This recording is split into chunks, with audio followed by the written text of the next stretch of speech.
Hello, my name is Chris. I was 1 mark away from getting a grade 9 in French, so I got a grade 8.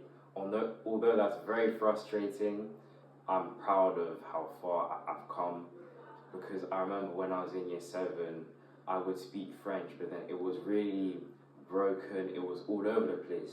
But now the teachers here help me to not only build my French, my writing, especially with the tenses, all those different tenses, although they could seem very complicated.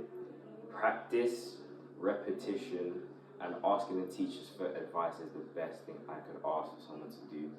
If you schedule your time properly, for me, for example, I went to my grade 9 intervention to help me improve my speaking, my writing. We went over sometimes basic structures, but sometimes complex structures to improve what we wanted to do. And I'd say if you're looking to study French, or like if you're looking for a language to study in general, make sure to stay on top of homework and to repeatedly ask the teachers for questions no matter what. Even if it's a stupid question, it's never a stupid question to ask the teacher. So I'd say good luck.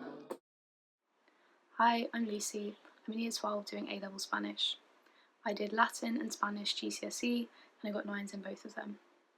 Going back to Year 11, I think there were 3 areas that I focused my revision on: vocab, grammar and exam skills.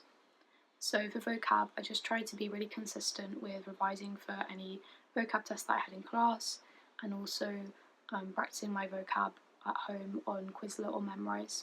I tried to do a little bit often, like once a week, rather than cramming it all in at the end. I also got my family involved with testing me on my vocabulary, so I asked my brother to test me for a few minutes before dinner.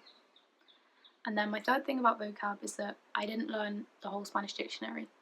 I don't think you need to know loads of random niche vocabulary. I think it's better just know the most frequent words that always come up. My second point is about grammar. I tried to memorise as many verb endings, verb conjugations as I could. And for me, the way I did that, I had a kind of rhythm in my head.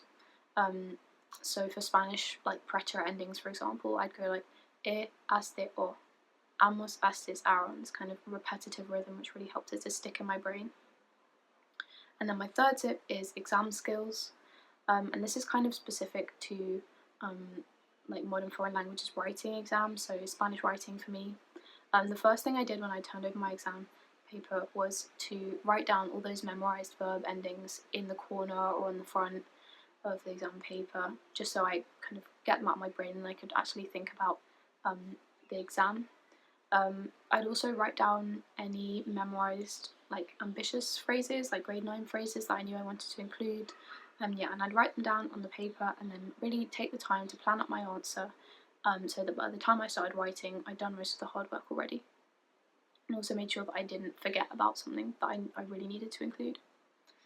Something that I kind of struggled with in Spanish was I really wanted to say like cool, interesting things in the exam, but I didn't know how to the right verbs or the right vocabulary, so I'd end up making a mistake.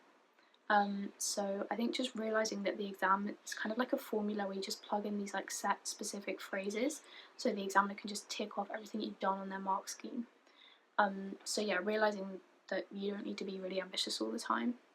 Something I tried to practice in class was if we were practicing like Spanish writing in class, I would really try not to ask the teacher if I didn't know a word. So if I wanted to say the children are splashing water in the pool, but I didn't know how to say the verb to splash, I wouldn't ask the teacher. I'd think, okay, I don't know this verb, but I do know how to say to play with or to throw.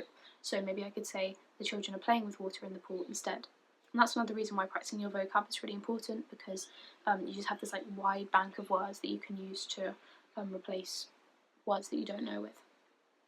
And then my third exam skills tip is just to have a positive mindset, believe in yourself and your ability, and be confident. I think that confidence comes from like revision and practice, but also for me it really helped to have a good relationship with my teacher, so I felt comfortable speaking Spanish with her, because she's the one that's or your teacher's the one that's going to be doing the Spanish speaking exam with you. So yeah, just being confident in yourself and believing in yourself. Yeah, good luck.